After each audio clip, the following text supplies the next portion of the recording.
पैसा होगा उसको मिलेगा। उसको मिलेगा। सुशील गुप्ता उदाहरण ले लो, हरियाणा में 25 करोड़ रुपए देकर पार्टी में आ रहा है।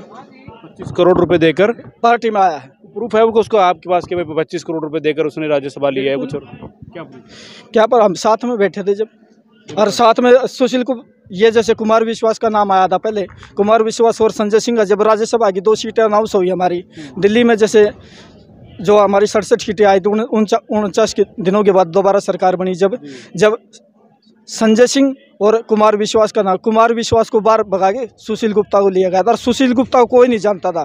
नामांकन भरने गए जब सुशील गुप्ता आया था और उसके साथ 3 व्यक्ति बैठे थे। साइकिल खोस लेते थे, खेत में पानी चलाने जाते जब खोस लेते थे। आपकी बात बिल्कुल सही है। पहले आतंकवाद था, अभी आतंकवाद है। अपना जो माफिया है वो वाकई में सरकार ने कम किया, लेकिन उसके अलावा भी और भी बहुत सारी चीज़ें हैं। पश्चिम प्रदेश आज भी इतना पिछड़ा हुआ है सर। आज़ादी से अब तक एक स्टेडियम नहीं है हमारे पास।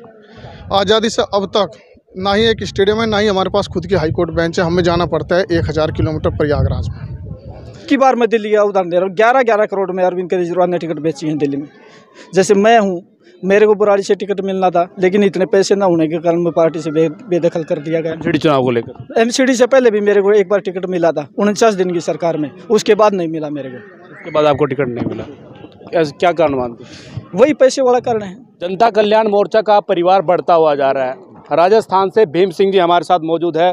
आज प्रदेश अध्यक्ष राजस्थान की जिम्मेदारी मिली है।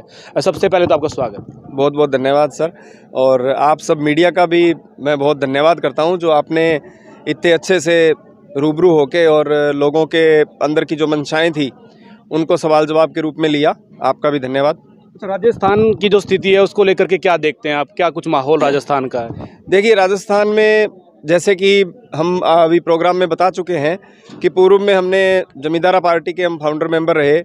2013 में इलेक्शन लड़ा, 2 विधायक भी हमारे बने। उसके बाद में जब हमने पॉलिटिक्स में एंटर किया तो अभी कांग्रेस सरकार आई तो हमारे जमींदारा पार्टी कांग्रेस में विलय हुई और कांग्रेस में मुझे इंटक में प्रदेश अध्यक्ष बनाया गया। उसके बाद मैंने ये देखा कि सिर्फ किसी पार्टी का पद लेना ही कोई बड़ी बात नहीं है। तो 3 साल जब संगठन में काम किया, सारे 33 जिलों में घूमे, तो मुझे यह आभास हुआ कि आज़ादी के इतने सालों बाद भी हम लोग ऐसे अपनी आंखों से देख पा रहे हैं कि जैसा मैंने बताया कि 15-15, 20-20 दिन अगर लाइट चली जाए तो आंधियों में लाइट नहीं आती। और हमारा 1050 किलोमीटर का जो बॉर्डर का एरिया है जो राजस्थान के 13 जिलों से लगता है, वो आज भी मूलभूत आवश्यकताओं से पिछड़ा हुआ है। उसका एक छोटा सा उदाहरण आपको दे देता हूँ संक्षेप में कि श्री गंगानगर की तहसील का पहले गांव से लेके लास्ट गांव तक 380 किलोमीटर हो जाता है। और अगर हम गंगानगर से 380 किलोमीटर पंजाब की तरफ मूव करें तो चंडीगढ़ आ जाता है। तो आप देखिए कि एक ज़िला और एक तरफ एक स्टेट और इधर रोहतक आ जाता है। तो हम किस तरह से ये कल्पना कर सकते हैं कि वहाँ कोई अच्छा इस तरह का ग्रोथ का कार्य हो सकता है। तो अब उस भागीदारी को सुनिश्चित करने के लिए हमने कई लोगों से अलग अलग जगह कद्दावर लोगों से बात की जो हमारी माननीय प्रधानमंत्री जी, राष्ट्रपति जी तक बात पहुंचा पाएँ हमारी टीम के मार्फत। लेकिन सभी जगह से हमें झूठे प्रलोभन मिले और दिलासाएं मिली।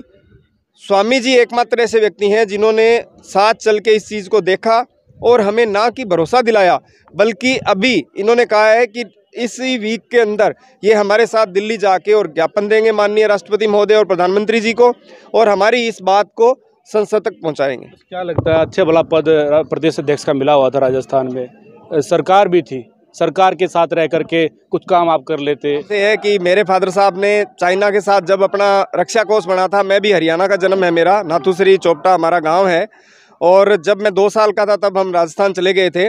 तो रक्षा कोष का जब गठन हुआ था तो अपनी सारी ज़मीन हनुमानगढ़ में नेहरू जी आए थे उनको डोनेट कर दी थी। तो उस पिता का ब्लड जो मेरे अंदर है, तो हमें कोई मलाई खाने की आवश्यकता नहीं है।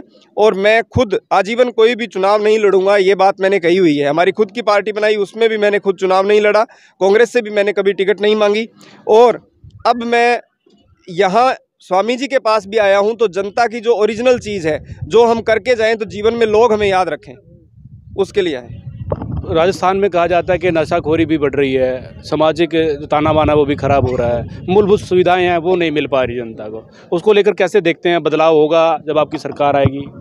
सर, मैंने अभी एक बहुत बड़ी बात बोली थी मंच से कि 1050 किलोमीटर का अंतर्राष्ट्रीय बॉर्डर, जहां से आज तक हीरोइन और ये बड़े बड़े मादक पदार्थ सप्लाई हुए हैं और इवन आतंकवादी भी आते रहे हैं, तो हमारी जब सेंट्रल गवर्नमेंट वहाँ पे ध्यान देगी, हमारी उस अंतर्राष्ट्रीय बॉर्डर को मजबूत किया जाएगा, वहाँ की हमारी बाड़ेबंदी किलाबंदी मजबूत होगी, वहाँ का आधारभूत जो हमारा ढांचा है उसमें सुधार किया जाएगा, जनता की मूलभूत सुविधाओं का ध्यान रखा जाएगा।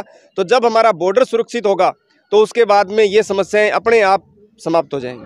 फिलहाल इस कड़ी में शामली उत्तर प्रदेश के भी लोग जुड़े हुए हैं जो शामली से आए हैं। बताइए क्या नाम है आपका? मेरा नाम शिवम तोमर है जी। जी बता दीजिए, आप भी बता दीजिए, आज जनता कल्याण मोर्चा की इस पार्टी में आप शामिल हुए हैं, क्या कुछ जिम्मेदारी आपको सौंपी? सर, मुझे जिम्मेदारी सौंपी गई है जिला अध्यक्ष शामली की, पश्चिम प्रदेश से जिला अध्यक्ष शामली की। और बाबा जी महाराज ने आश्वासन दिया है कि हम आपके साथ हमेशा खड़े रहेंगे और आप कंधे से कंधा मिलाकर हमारे साथ चले, उससे हम भी आपके साथ कंधे से कंधा मिलाएंगे। जिस बात से आप अट्रैक्टिव हुए कि भाई बाबा जी की इस पार्टी में मुझे जाना है, क्योंकि आपके वहाँ पर जो है कि काफ़ी किसान आंदोलन के रचयिता टिकैत जी भी है, बीजेपी बाबा जी बड़े मशहूर हैं वहाँ पर, योगी जी और ये तमाम पार्टियाँ हैं, वहाँ से आप यहाँ पर सीधा हरियाणा में इस पार्टी से जुड़े? देखिए, इसका मेन उद्देश्य है सर, हमारे जो यूपी में जो वर्तमान पार्टी है वो 6 साल हो गए उसको। 6 साल में वर्तमान पार्टी ने पश्चिम प्रदेश में, पूरे उत्तर प्रदेश की बात नहीं है, ये पश्चिम प्रदेश की बात मैं आपसे कर रहा हूँ, पश्चिम प्रदेश में कोई एक काम ऐसा नहीं किया जिससे हम ये कैसे छाती ठोके कि हमने बीजेपी सरकार को वोट दिया था और हमें बीजेपी सरकार को वोट देकर हमारे वोट हमें सक्सेस हो चुका है। रातों को निकल जाते हैं सड़कों पर, कोई दिक्कत नहीं?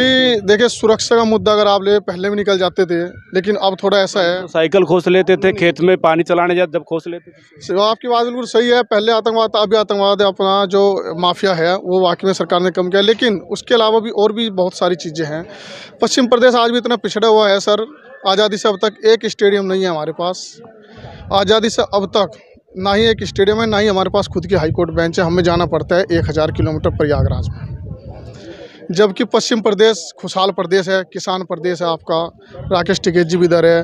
किसान आंदोलन भी अगर जीत हुई है तो पूरे देश की जनता है, लेकिन पश्चिम प्रदेश का बहुत बड़ा अहम योगदान रहा है। तो हमारा पश्चिम प्रदेश जो अलग मांग उठाने का मुद्दा है, इसी के द्वारा हम बाबा जी से जुड़े हैं और बाबा जी ने हमें आश्वासन दिया है। और सबसे बड़ी खास बात आप देखिए, हरियाणा की पार्टी है और 2024 में चुनाव लड़ने की तैयारी यूपी से हो रही है। जीत होगी? जीत होगी, क्यों नहीं होगी, पक्का निश्चित होगी। क्या नाम बताया आपने? चौधरी शिवम तोमर। तो शिवम कुमार जी है जो शामली से है और जिला अध्यक्ष शामली की जिम्मेदारी इनको मिली है। फिलहाल आज ये कार्यक्रम जो है कि कार्यकर्ता सम्मेलन यहाँ पर हो रहा था, जिसको लेकर के तमाम जो कार्यकर्ता इनकी फ़ोटोज़ आप देख सकते हैं पूरे फ्लैक्स बोर्डों पर लगी हुई है।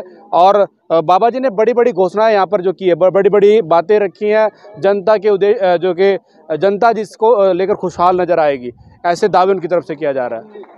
और दिल्ली के भी जो है कि नरेंद्र नरवाल जी बताइए, आज पानीपत पहुँचे, सॉरी यहाँ पहुँचे। बिल्कुल बिल्कुल, क्या कहेंगे इसको? देखिए, बाबा जी ने जो बात कही वो बिल्कुल सच्चाई कही है। और मैं आज से नहीं 10 साल से आम आदमी पार्टी में कार्यरत हूँ और मैं बुराड़ी से लगा था और मैंने बहुत काम किया पार्टी में, लेकिन पार्टी ने कार्यकर्ताओं के साथ बहुत छल किया। जिन लोगों ने पार्टी आगाई बढ़ाई, पार्टी ने उन्हीं को धोखा दिया है। हर जगह गिरी था ना ये, तो जो आगे जो करता है उसको नहीं मिलता है। हाँ, ये तो होता ही हर जगह जैसे, लेकिन बाबा जी ने जो कहा है वो सच्चाई कही है। लेकिन यहाँ पर भी बदलाव हो जाएगा? बिल्कुल नहीं होगा, नहीं होगा, ऐसा आत्मविश्वास है बिल्कुल।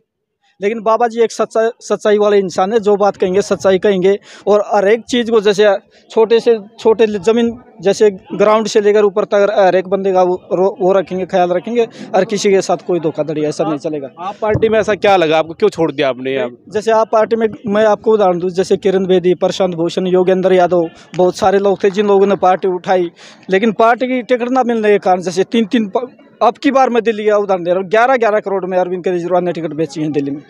जैसे मैं हूँ, मेरे को बुराड़ी से टिकट मिलना था, लेकिन इतने पैसे ना होने के कारण मैं पार्टी से बेदखल कर दिया गया। एमसीडी चुनाव को लेकर? एमसीडी से पहले भी मेरे को एक बार टिकट मिला था 49 दिन की सरकार में, उसके बाद नहीं मिला मेरे को। उसके बाद आपको टिकट नहीं मिला, क्या कारण मानते? वही पैसे वाला कारण है। उसके पास पैसा होगा उसको मिलेगा, उसको मिलेगा। सुशील गुप्ता उदाहरण ले लो, हरियाणा में 25 करोड़ रुपये देकर पार्टी में आ रहा है। 25 करोड़ रुपए देकर पार्टी में आया है। प्रूफ है वो कि उसको आपके पास के 25 करोड़ रुपए देकर उसने राज्यसभा लिया है कुछ और क्या proof? क्या पर हम साथ में बैठे थे जब, और साथ में सुशील को ये जैसे कुमार विश्वास का नाम आया था पहले, कुमार विश्वास और संजय सिंह जब राज्यसभा की 2 सीटें अनाउंस हुई हमारी दिल्ली में, जैसे जो हमारी 67 सीटें आई तो 49 के दिनों के बाद दोबारा सरकार बनी। जब संजय सिंह और कुमार विश्वास का नाम, कुमार विश्वास को बाहर भगा के सुशील गुप्ता को लिया गया था, और सुशील गुप्ता को कोई नहीं जानता था। नामांकन भरने गए जब सुशील गुप्ता आया था और उसके साथ 3 व्यक्ति बैठे थे और कोई तीसरा व्यक्ति ने, कोई उसको देख कर भी ये नहीं, उसको पता नहीं था ये शराब कहाँ से आया, क्या बात है। ऐसे इस कारण बहुत छल किया पार्टी ने हमारे साथ। आप कह रहे हैं कि पैसा देकर जगह राज्यसभा की सीट ली। अरविंद केजरीवाल पंजाब में भी ऐसे किया है, पंजाब में कौन कौन भी टिकटें बेची हैं। किसको बेची है कुछ? ये आइडिया नहीं दे सकते, ये ऐसे नाम नहीं ले सकते किसी का। हाँ, सारी बात नहीं हो सकती ना ऐसे, बिल्कुल उनके बोल दीजिए ना, आधी बोल रहे हैं आधे फिर रुक जाएंगे। नहीं, ऐसे नाम नहीं। राघव चड्ढा भी ये प्रभारी, राघव चड्ढा को जैसे जिम्मेदारी दे रखी थी पंजाब के, राघव चड्ढा ने भी जैसे इस बात का उसको आरोप भी लगा था उसके ऊपर टिकट बेचने का। आपने विधानसभा की टिकट ली थी दिल्ली से? ले ली थी 49 दिन की सरकार में, लेकिन मेरी वापस ले ली गई थी। वापस क्यों? संजू झा को दे दी गई थी, वो तो वही लोग जाने क्या कारण हुआ था। वहाँ पर भी पैसा वसूल चला था? बिल्कुल चला था, बिल्कुल आहत होकर आप इस पार्टी? बिल्कुल। देखिए, तमाम ये लोग हैं जो पार्टी के इस कार्यक्रम में पहुंचे हुए थे। कार्यकर्ता सम्मेलन यहाँ पर चल रहा था और उसको लेकर के अभी जो है कि अभी इसका समापन हुआ है।